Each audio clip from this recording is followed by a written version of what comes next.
বিসমিল্লাহির রহমানির রাহিম। আসসালামু আলাইকুম প্রিয় দর্শক, আমাদের চ্যানেল নবম পে স্কেল নিউজে আপনাদের সবাইকে জানাই আন্তরিক শুভেচ্ছা এবং স্বাগতম। আজকের প্রতিবেদন শুরু করার আগে একটি গুরুত্বপূর্ণ কথা বলে রাখতে চাই। বাংলাদেশের প্রায় 2 কোটিরও বেশি মানুষ, যাদের মধ্যে আছেন সরকারি কর্মকর্তা কর্মচারী, পেনশনভোগী এবং লক্ষ লক্ষ এমপিওভুক্ত শিক্ষক কর্মচারী, তারা সবাই এখন তাকিয়ে আছেন একটি গেজেটের দিকে। আর সেই গেজেট এখন একদম দোরগোড়ায় এসে গেছে। আজকের এই দীর্ঘ প্রতিবেদনে আমরা একে একে আলোচনা করব নবম পে স্কেলের ইতিহাস ও পটভূমি, বেতন কমিশন কি সুপারিশ করেছে, গ্রেড অনুযায়ী নতুন বেতনের পূর্ণাঙ্গ তালিকা, কি নতুন ভাতা ও সুবিধা আসছে, এমপিওভুক্ত শিক্ষকদের জন্য কি থাকছে, পেনশনভোগীরা কতটুকু পাবেন, কর্মচারীদের দাবি ও আন্দোলনের চিত্র, বাস্তবায়নের ধাপগুলো বিস্তারিত, অর্থনীতিতে কি প্রভাব পড়বে এবং সর্বশেষ আজকের আপডেট।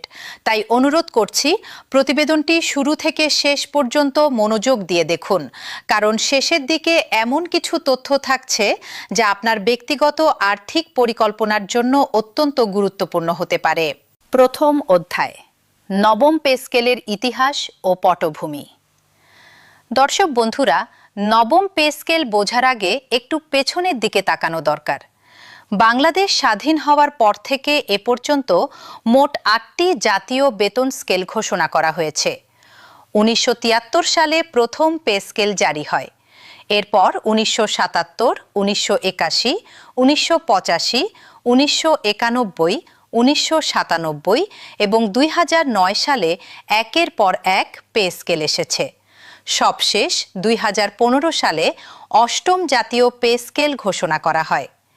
নিয়ম ছিল প্রতি 5 বছর অন্তর নতুন বেতন কাঠামো আসবে।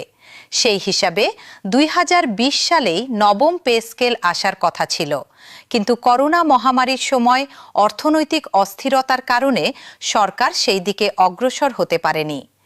তারপর বৈশ্বিক অর্থনৈতিক সংকট, মূল্যস্ফীতির চাপ এবং 2024 সালের রাজনৈতিক পরিবর্তনের কারণে প্রশাসনিক অগ্রাধিকার পাল্টে যায়। ফলে দীর্ঘ 11 বছর কেটে গেছে কোনো নতুন বেতন কাঠামো ছাড়াই। এই 11 বছরে দেশে মূল্যস্ফীতি কত বেড়েছে সেটা একটু বুঝিয়ে বলি। 2015 সালে যে পণ্যটা 100 টাকায় কিনতেন, সেটা এখন কিনতে লাগে প্রায় 200 টাকা বা তার বেশি। অর্থাৎ জীবনযাত্রার ব্যয় প্রায় দ্বিগুণ হয়ে গেছে, কিন্তু বেতন একই জায়গায় আটকে রয়েছে। এই বাস্তবতাই নবম পে স্কেলকে একটি অপরিহার্য প্রয়োজনীয়তায় পরিণত করেছে। 2024 সালের 5 অগস্টের রাজনৈতিক পরিবর্তনের পর অন্তর্বর্তী সরকার ক্ষমতায় আসে। তারা দায়িত্ব গ্রহণের পরপরই নবম পে স্কেলের সুপারিশ তৈরির জন্য একটি বেতন কমিশন গঠন করে। দ্বিতীয় অধ্যায়, বেতন কমিশন কিভাবে কাজ করেছে। 2025 সালে গঠিত এই 23 সদস্য বিশিষ্ট জাতীয় বেতন কমিশনের সভাপতি ছিলেন সাবেক অর্থ সচিব জাকির আহমেদ খান। এই কমিশনে ছিলেন অর্থ বিশেষজ্ঞ, সাবেক আমলা, শিক্ষাবিদ, কর্মচারী প্রতিনিধি এবং অর্থনীতিবিদরা। কমিশন প্রায় 1 বছর ধরে সারা দেশের বিভিন্ন শ্রেণীর সরকারি কর্মচারী, কর্মকর্তা, পেনশনভোগী ও এমপিওভুক্ত শিক্ষকদের সঙ্গে আলোচনা করেছে। তাদের সমস্যা, চাহিদা এবং প্রস্তাব শুনেছে। পাশাপাশি দেশের আর্থিক সক্ষমতা, রাজস্ব আহরণের পরিস্থিতি এবং বৈশ্বিক অর্থনৈতিক চিত্র পর্যালোচনা করেছে। দীর্ঘ এই পর্যালোচনা প্রক্রিয়া শেষে চলতি বছরের 21শে জানুয়ারি কমিশন তাদের চূড়ান্ত প্রতিবেদন প্রধান উপদেষ্টার কাছে জমা দেয়। সেই প্রতিবেদনে কমিশন সরকারি কর্মচারীদের বেতন ও ভাতা 100 থেকে 142% পর্যন্ত বৃদ্ধির সুপারিশ করে।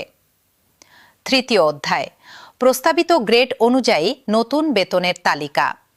দর্শক বন্ধুরা, এবার আসুন সবচেয়ে গুরুত্বপূর্ণ প্রশ্নে। আপনার গ্রেডে কত টাকা বেতন হবে? প্রথমে বলে রাখি, বিদ্যমান 20টি গ্রেড কাঠামো বহাল রাখা হচ্ছে। এবার দেখি কোন গ্রেডে কত টাকা প্রস্তাব করা হয়েছে। 1 নম্বর গ্রেডে বর্তমান 78,000 টাকা থেকে বেড়ে 1,60,000 টাকা হবে, যা নির্ধারিত। 2 নম্বর গ্রেডে 1,32,000 থেকে 1,53,000 টাকা। 3 নম্বর গ্রেডে 1,13,000 থেকে 1,48,800 টাকা। 4 নম্বর গ্রেডে 1 লাখ থেকে 1,42,400 টাকা। 5 নম্বর গ্রেডে 86,000 থেকে 1,39,700 টাকা। 6 নম্বর গ্রেডে 71,000 থেকে 1,34,000 টাকা। 7 নম্বর গ্রেডে 58,000 থেকে 1,26,800 টাকা। 8 নম্বর গ্রেডে 47,200 থেকে 1,13,700 টাকা। 9 নম্বর গ্রেডে 45,100 থেকে 1,08,800 টাকা। 10 নম্বর গ্রেডে 32,000 থেকে 77,300 টাকা। 11 নম্বর গ্রেডে 25,000 থেকে 60,500 টাকা। 12 নম্বর গ্রেডে 24,300 থেকে 58,700 টাকা। 13 নম্বর গ্রেডে 24,000 থেকে 58,000 টাকা। 14 নম্বর গ্রেডে 23,500 থেকে 56,800 টাকা। 15 নম্বর গ্রেডে 22,800 থেকে 55,200 টাকা। 16 নম্বর গ্রেডে গ্রেডে 21,900 থেকে 52,900 টাকা। 17 নম্বর গ্রেডে 21,400 থেকে 51,900 টাকা। 18 নম্বর গ্রেডে 21,000 থেকে 50,900 টাকা। 19 নম্বর গ্রেডে 20,500 থেকে 49,600 টাকা এবং 20 নম্বর অর্থাৎ সর্বনিম্ন গ্রেডে 20,000 থেকে 48,400 টাকা। দর্শক বন্ধুরা, এটা মনে রাখবেন, এটি প্রস্তাবিত তালিকা। গেজেট প্রকাশের পরই চূড়ান্ত তালিকা জানা যাবে। চতুর্থ অধ্যায়, নতুন কি কি ভাতা ও সুযোগ সুবিধা আসছে। শুধু মূল বেতন নয়, নবম পে স্কেলে অনেক নতুন সুবিধাও যোগ হচ্ছে। আসুন একে একে সেগুলো জেনে নিই। প্রথমত, টিফিন ভাতা। বর্তমানে 11 থেকে 20 নম্বর গ্রেডের কর্মচারীরা মাসে মাত্র 200 টাকা টিফিন ভাতা পান। নতুন প্রস্তাবে এটি বাড়িয়ে 1,000 টাকা করার সুপারিশ করা হয়েছে। এটি 5 গুণ বৃদ্ধি।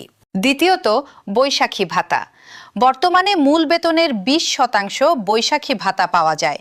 নতুন প্রস্তাবে এটি বাড়িয়ে মূল বেতনের 50% করার সুপারিশ করা হয়েছে। তৃতীয়ত, স্বাস্থ্য বীমা। এটি একটি সম্পূর্ণ নতুন সুবিধা। সকল সরকারি কর্মচারীর জন্য বাধ্যতামূলক স্বাস্থ্য বীমা চালুর সুপারিশ করা হয়েছে। চতুর্থত, প্রতিবন্ধী সন্তান ভাতা। কমিশনের একটি মানবিক উদ্যোগ হলো যে সরকারি কর্মচারীর প্রতিবন্ধী সন্তান আছে তাকে মাসিক 2,000 টাকা অতিরিক্ত ভাতা দেওয়ার সুপারিশ করা হয়েছে। এই সুবিধা সর্বোচ্চ 2 জন সন্তানের জন্য পাওয়া যাবে। পঞ্চমত, বার্ষিক ইনক্রিমেন্ট। বর্তমানে প্রতি বছর মূল বেতনের 5% হারে বার্ষিক ইনক্রিমেন্ট দেওয়া হয়। কর্মচারীরা এটি 10% উন্নীত করার জোর দাবি জানিয়েছেন। ষষ্ঠত, টাইম স্কেল ও সিলেকশন গ্রেড পুনর্বহাল। আগে একটি নির্দিষ্ট সময় পর স্বয়ংক্রিয়ভাবে উচ্চতর গ্রেডে যাওয়ার সুযোগ ছিল। সেই সুবিধা পুনরায় চালু করার প্রস্তাব রয়েছে। সপ্তমত, 15 বছর পর স্বেচ্ছায় পেনশনে যাওয়ার সুযোগ। টানা 15 বছর চাকরি করার পর কোনো কর্মচারী চাইলে পেনশন সহ স্বেচ্ছায় অবসর নিতে পারবেন। পঞ্চম অধ্যায়, পেনশনভোগীরা কতটুকু পাবেন। দর্শক বন্ধুরা, পেনশনভোগীদের জন্য এবার বড় সুখবর আছে। সাধারণত নতুন পে স্কেল কার্যকর হলে পেনশনভোগীদের সুবিধাও আনুপাতিক হারে বাড়ানো হয়। এবারও সেটি হবে। পেনশন প্রায় দ্বিগুণ বৃদ্ধির প্রস্তাব রাখা হয়েছে। পেনশন গ্র্যাচুইটির হার 1:500 টাকা নির্ধারণের সুপারিশ করা হয়েছে এবং 100% পেনশন সুবিধা নিশ্চিত করার প্রস্তাব রয়েছে। এছাড়া 75 বছরের বেশি বয়সী পেনশনভোগীদের জন্য বিশেষ চিকিৎসা ভাতার সুপারিশ করা হয়েছে, যা অনেক বয়স্ক পেনশনভোগীর জন্য অত্যন্ত গুরুত্বপূর্ণ। ষষ্ঠ অধ্যায়, এমপিওভুক্ত শিক্ষকদের জন্য কি আসছে। দর্শক বন্ধুরা, আমাদের দেশের শিক্ষা ব্যবস্থার মেরুদণ্ড হলেন বেসরকারি শিক্ষা প্রতিষ্ঠানের এমপিওভুক্ত শিক্ষকরা। দীর্ঘদিন ধরে এই শিক্ষকরা সরকারি সমকক্ষদের তুলনায় কম বেতনে কাজ করে আসছেন। বর্তমানে 10 নম্বর গ্রেডে একজন এমপিওভুক্ত শিক্ষকের মূল বেতন 16,000 টাকা। সব মিলিয়ে তিনি পান প্রায় 22,000 টাকা। নতুন পে স্কেলে এই শিক্ষকের মূল বেতন হবে 24,000 টাকা। শুধু মূল বেতন ও বর্তমান ভাতা যোগ করলেই মোট বেতন দাঁড়াবে প্রায় 30,000 টাকা। আর ভাতা নতুন কাঠামোতে হলে আরও বাড়বে। শিক্ষক সমাজের জন্য সবচেয়ে বড় আশার আলো হল 2028 সাল। সরকারি পরিকল্পনা অনুযায়ী তৃতীয় ধাপে যখন সকল ভাতাদি পূর্ণাঙ্গভাবে বাস্তবায়িত হবে তখন এমপিওভুক্ত শিক্ষকদের মোট বেতন বর্তমানের তুলনায় অনেক উচ্চতায় পৌঁছাবে। এটি শিক্ষকদের জীবনযাত্রার মান উন্নয়ন এবং পেশাগত মর্যাদা বৃদ্ধিতে গুরুত্বপূর্ণ ভূমিকা রাখবে। এছাড়া বেসরকারি শিক্ষকরা প্রতি বছর মূল বেতনের ৫% হারে বার্ষিক ইনক্রিমেন্ট পান।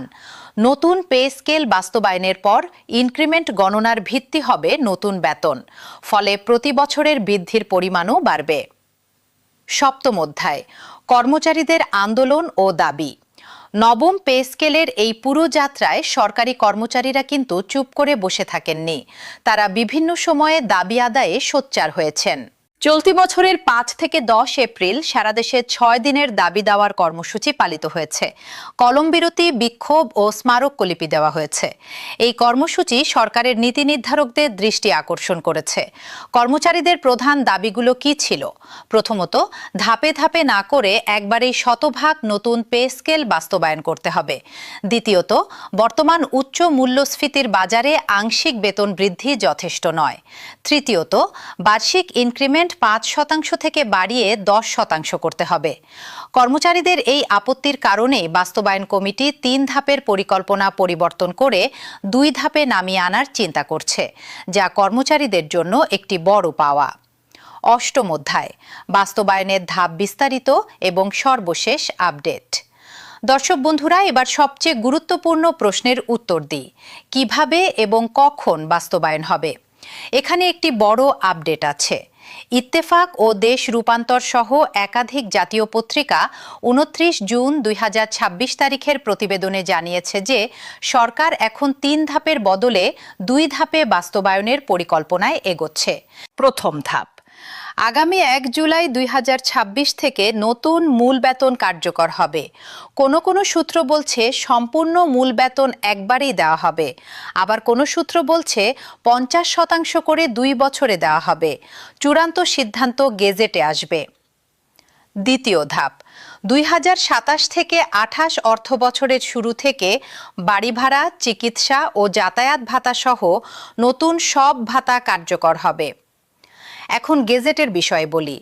মন্ত্রিপরিষদ সচিব নাসিমুল গনির নেতৃত্বাধীন উচ্চ পর্যায়ের কমিটি পে কমিশনের সুপারিশ পুঙ্খানুপুঙ্খভাবে পর্যালোচনা করে একটি সমন্বিত রোডম্যাপ তৈরি করেছে। এটি অর্থ মন্ত্রণালয়ে জমা দেওয়া হয়েছে। এরপর প্রধানমন্ত্রীর অনুমোদন পাওয়ার পরপরই জুলাই মাসের মাঝামাঝি সময়ে গেজেট জারি করা হবে বলে অর্থ বিভাগ সূত্রে জানা গেছে। উল্লেখ্য, বেসামরিক প্রশাসন, বিচার বিভাগ এবং সশস্ত্র বাহিনীর জন্য আলাদা ৩টি পে কমিশনের প্রতিবেদনের ভিত্তিতে এই সমন্বিত রোডম্যাপ তৈরি করা হয়েছে। নবম অধ্যায়, বাজেটে কত টাকা বরাদ্দ এবং কেন এটি জরুরি? ২০২৬ থেকে ২৭ অর্থ বছরের প্রস্তাবিত বাজেটে নতুন পে স্কেল বাস্তবায়নের জন্য ৪৪,০০০ কোটি টাকা বরাদ্দ রাখা হয়েছে। এই বরাদ্দ সরকারি কর্মকর্তা কর্মচারী, পেনশনভোগী এবং এমপিওভুক্ত শিক্ষক কর্মচারীদের বেতন সমন্বয়ে ব্যয় করা হবে। চলতি অর্থ বছরের তুলনায় এটি প্রায় ৫৪,৫৭২ কোটি টাকা বেশি। এখন একটা প্রশ্ন স্বাভাবিকভাবেই আসে, পুরো পে স্কেল একবারে দেওয়া গেল না কেন? কারণ চলতি অর্থ বছরে সরকারি কর্মচারীদের বেতন ভাতায় বরাদ্দ আছে ৮৪,১১৪ কোটি টাকা। আর নতুন পে স্কেল একবারে পুরোপুরি বাস্তবায়ন করতে গেলে সরকারের অতিরিক্ত ১,৯০,০০০ কোটি টাকা প্রয়োজন হতো। বর্তমান রাজস্ব আহরণ পরিস্থিতিতে এটি সম্ভব নয়, তাই ধাপে ধাপে বাস্তবায়নের পথ বেছে নেওয়া হয়েছে। দশম অধ্যায়, অর্থনীতিতে কি প্রভাব পড়বে? দর্শক বন্ধুরা, নবম পে স্কেল শুধু সরকারি কর্মচারীদের বিষয় নয়, এটি পুরো দেশের অর্থনীতিতে একটি বড় প্রভাব ফেলবে। ইতিবাচক প্রভাবের কথা বলি। বর্তমানে সরকার প্রায় ১৪ লাখ কর্মকর্তা কর্মচারী ও ৯ লাখ পেনশনভোগীর বেতন ভাতা বাবদ বছরে ১,৩১,০০০ কোটি টাকা ব্যয় করে। এই বিশাল সংখ্যক মানুষের হাতে বেশি টাকা আসলে তারা বাজারে বেশি খরচ করবেন।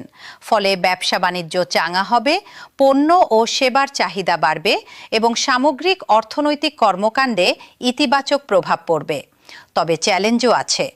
সরকারের ব্যয় বৃদ্ধি পাওয়ায় তা রাজস্ব ব্যবস্থাপনার ওপর বাড়তি চাপ তৈরি করবে। তাই সরকারকে একই সাথে রাজস্ব সংগ্রহ বাড়ানোর দিকে মনোযোগ দিতে হবে।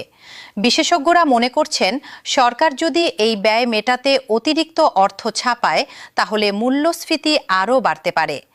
সরকার এমন একটি কাঠামো তৈরি করতে চাইছে যা আগামী 10 বছরের জন্য টেকসই হবে। বাস্তবায়নের চূড়ান্ত পদ্ধতি অর্থাৎ একবারে নাকি ধাপে ধাপে তা চূড়ান্ত করতে আইবাস প্লাস সিস্টেমের কারিগরি বিষয়গুলোও বিবেচনা করা হচ্ছে। একাদশ অধ্যায়, সচরাচর যেসব প্রশ্ন সবার মনে আসে। দর্শক বন্ধুরা, প্রতিদিন আমাদের কাছে অনেক প্রশ্ন আসে। চলুন সবচেয়ে সাধারণ প্রশ্নগুলোর উত্তর দিই। প্রথম প্রশ্ন, পেনশনভোগীরা কি নতুন পে স্কেলের সুবিধা পাবেন? উত্তর হলো হ্যাঁ। সাধারণত নতুন পে স্কেল কার্যকর হলে পেনশনভোগীদের সুবিধাও আনুপাতিক হারে বাড়ানো হয়। 75 বছরের বেশি বয়সীদের জন্য বিশেষ চিকিৎসা ভাতার সুপারিশও করা হয়েছে। দ্বিতীয় প্রশ্ন, গ্যাজেট না আসা পর্যন্ত কি বর্তমান বেতনেই থাকতে হবে? হ্যাঁ, গ্যাজেট প্রকাশের পরই নতুন বেতন কার্যকর হবে। তবে যেহেতু 1 জুলাই থেকে কার্যকরের ঘোষণা আছে, তাই পরবর্তী মাসে বকেয়া সহ পাওয়ার সম্ভাবনা আছে। তৃতীয় প্রশ্ন, 20টি গ্রেড কমিয়ে 12টি করা হবে কিনা?